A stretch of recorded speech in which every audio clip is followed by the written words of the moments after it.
Hurricane Beryl. The governor is on a pre-planned trip, economic trip for Texas, and we are in touch, and we have been in touch.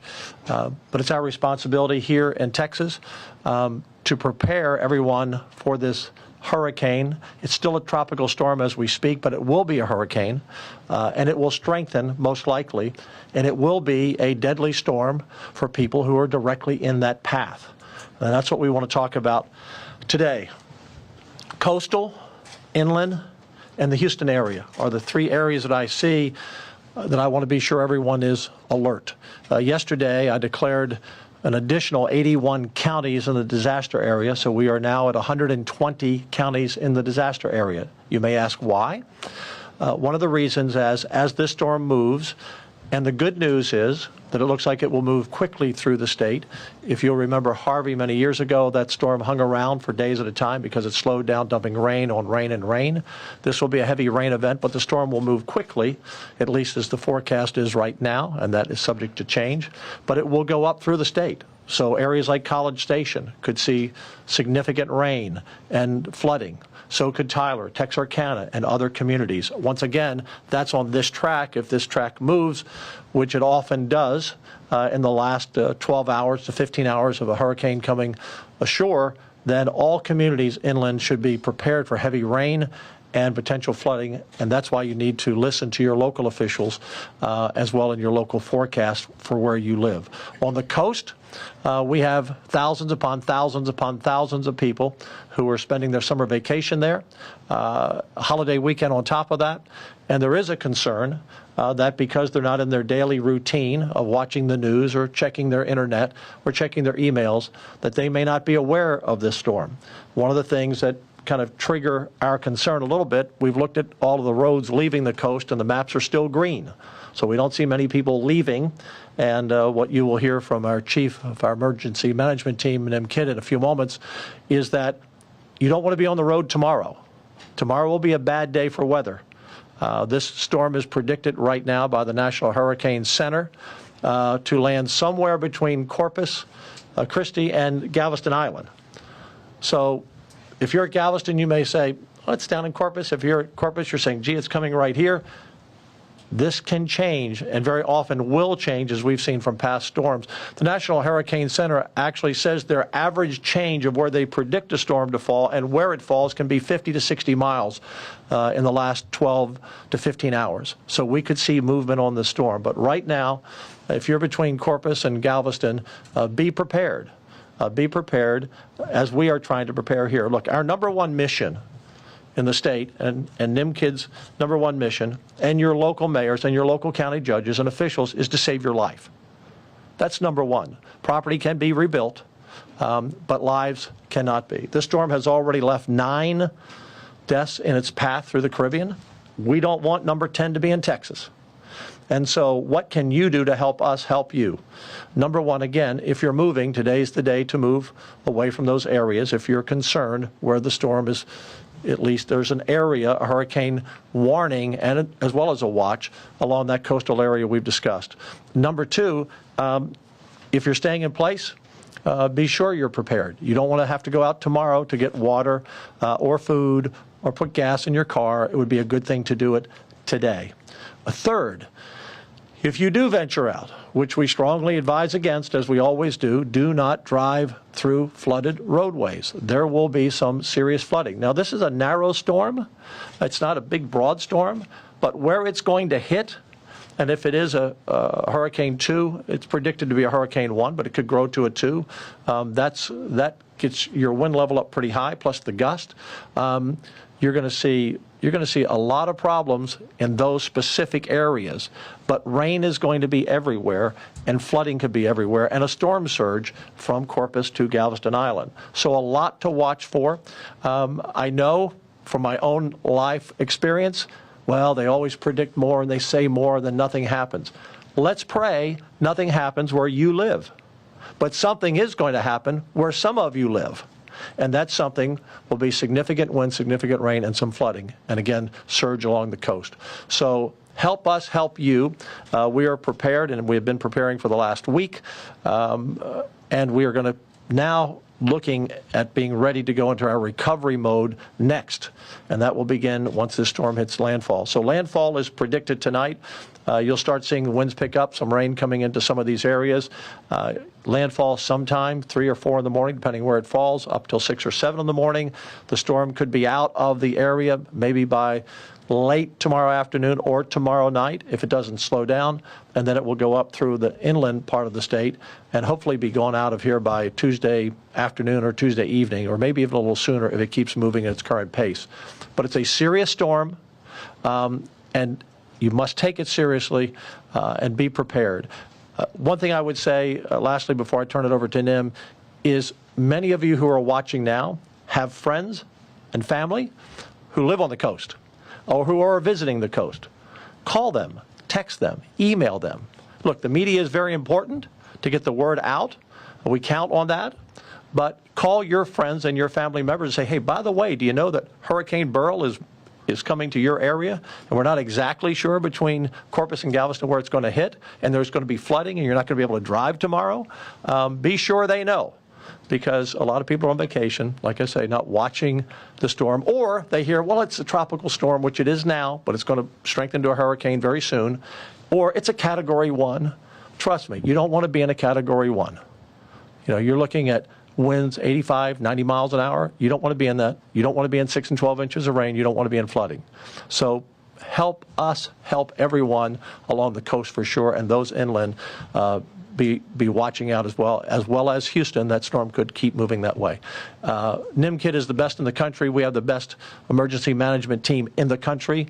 We have been through so many storms in Texas, and I'm going to turn it over to him to give you more detail, but I'm very confident that Texas is ready. Your local officials are ready. I've talked to a lot of them. NIM has talked to a lot of them. I just want you to be ready. NIM? Thank you, Governor. As Governor Patrick mentioned, we have about 6 hours before the first tropical storm force winds line up somewhere along the Texas coast. Now is the time to make your final preparations in responding to this threat. There will be power outages. Let that be known. There's going to be some place in Texas that with these tropical and hurricane force winds, we are going to have power outages. Now is the time to make sure that all of your devices are charged up, that your phones are charged up, your computers are charged up, and that you have fuel in your vehicles. We have been in contact with every county judge along the Texas coast and their emergency management teams. Our agency has people in their emergency operations center. We have prepared search and rescue teams, emergency medical support teams, and we've also anticipated power outages for those that are power dependent. And so that's very important. If you have a family member that requires electricity for their lifelines at their homes, to make sure that you've checked on them, it's not too late. You have a few more hours to get them to a safe place. We've encouraged our local partners to check in with their debris contractors. The faster we get debris cleaned up, the faster we get back on the road to recovery. And for you personally, it's not too late to make sure you have all of the documents your insurance company is going to require, that you have them able to find. Most importantly, heed the warning of your local officials and stay tuned to your local meteorologist, because this path will likely change before landfall. I'm going to quickly run through some of the state agency resources that are supporting our local partners as we end preparation, move into response, and prepare for recovery. The Texas Division of Emergency Management has staff supporting our local EOCs and staging areas, as well as talking to the 911 call centers, cellular service providers, amateur radio operators, and satellite communications. Texas A&M Forest Service has all hazard strike teams, which are local government firefighters from across the state. They are staged, ready to support those local governments that are impacted. They have incident management teams available, as well as SAW crews to help us with debris cleanup. The AgriLife Extension Service and Animal Health Commission are working with our livestock partners to make sure that livestock and all of their equipment are out of the way, and any animal shelter issues that we have. Texas A&M Task Force 1 has structural urban search and rescue teams and theater, as well as our swiftwater rescue boats, swimmers for our aircraft that you'll hear about in a few minutes, and then our medical support teams. Texas Commission on Environmental Quality has staff ready to support water, wastewater, and public drinking water systems.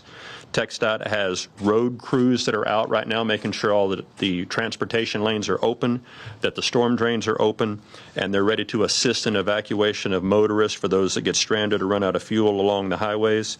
Department of Information Resources making sure that all of our cybersecurity systems are up.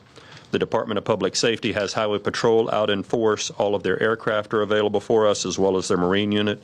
Texas Parks and Wildlife game wardens and their boats are out in force, as well as their state police from their parks.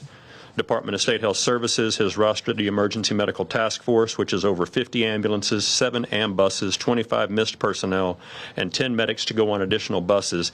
These are staged to help if we have to evacuate any hospital, nursing home, or assisted living facility. Texas Military Department has almost 300 people in the field today that are for ground transportation units. They will help us do high water evacuations if that's needed. They have their aircraft that we're able to do rescue with, and they are already in position to do point of distribution or pod distributions for those areas that do have power outages or may have water issues. Finally, I want to thank our volunteer organizations active in disaster, the Red Cross, the Salvation Army, and all of those VOAD partners that will come in and help us do cleanup after the fact. Public Utility Commission has been working hard with the electric co-ops in the area, as well as AEP and Centerpoint, to make sure that state agencies and personnel are ready. There will be power outages. We have medical assets that are available. There will be inland flooding. And what we find is this freshwater inland flooding tends to be more of a killer of our citizens than the actual storm surge. So please, please do not drive through water, turn around, don't drown. Thank you, Governor. Thank you, Nim. 2 other things I want to be sure to mention. Rip currents. We're seeing on social media and on the cameras along the coast, there are a lot of people still in the water, and these rip currents are deadly. In fact, there's a warning all the way across the entire Gulf Coast. This storm is going to impact rip currents even in Florida and Alabama and Mississippi and Louisiana. So it's not smart to be in the water today or tomorrow or the day after.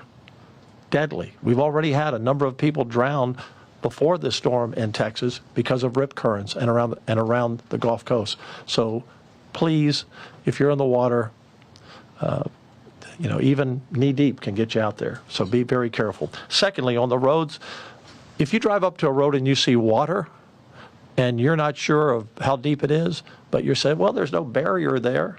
Well, the barriers may have been blown away, or TxDOT couldn't get there because of the storm to put the barriers there. So just don't drive across a road where you don't know the bottom, because your car will just, in a few feet of water, you'll be drifting down the river. So please be careful. Those are, as Nim said, the flooding after the fact. Let me give you this, and we will have rain, by the way, after the storm goes through, and we hope it continues to be a fast-moving storm, 10, 12, 13 miles an hour. But we're going to have tropical rain continuing probably for a number of days in some of the areas for the week. So that can pour on top of the rain we get and still cause flooding inland.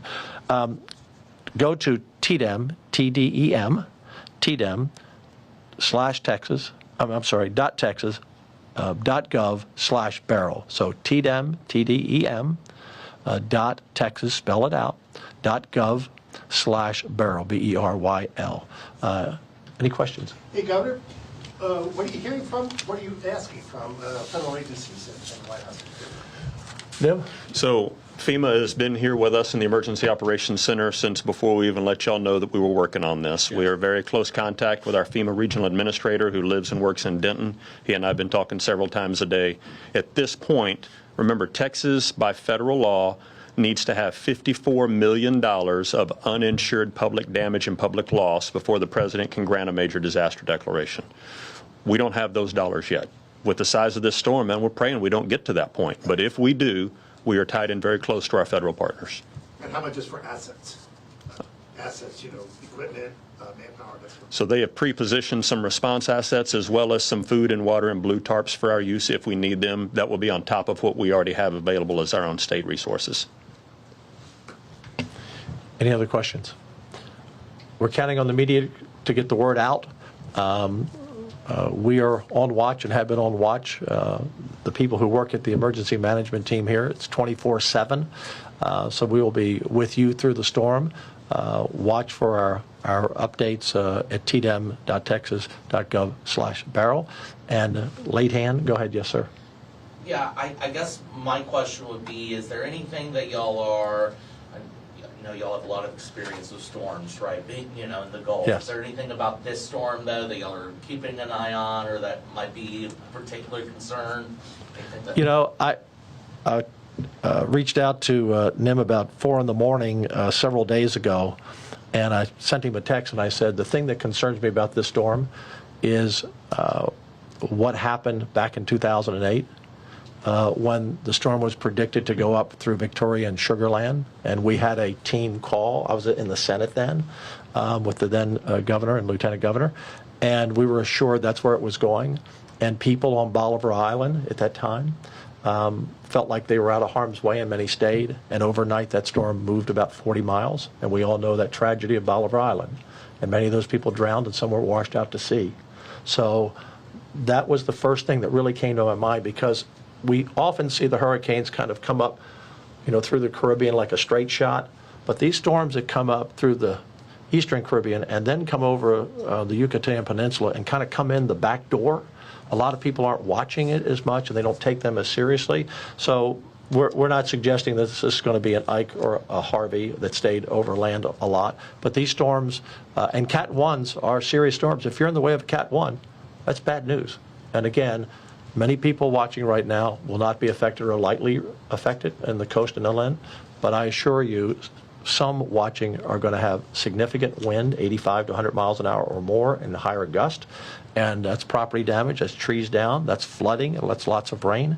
And so that's going to come. So we just want to be sure that every Texan is safe, and that's our number one job, save lives. And Governor, if I may, most Texans have seen a 4-day holiday weekend, not the folks in the room behind me. And I think that's one of my concerns is the timing of this. With everybody being on vacation, kids are out of school right now, it's a great time. But I need to make sure that I get your help in getting the message out to those that are still in harm's way that may not realize it yet. You know, we're at a place right now that we have no deaths in Texas related to this storm. I'd sure like to keep it that way. One way is that we get this turnaround, don't drown message out. Yes. Another way is if you lose power, carbon monoxide poisoning and carbon monoxide killings are very dangerous. It's a colorless, odorless gas, and too many people will start a generator inside their garage or inside their house to power their appliances. So anything that you can do to help us get that message out, those are preventable deaths. We'd appreciate your support. Thank you, and we will keep you updated. Thank you all very much. Thanks, everyone. Thank you.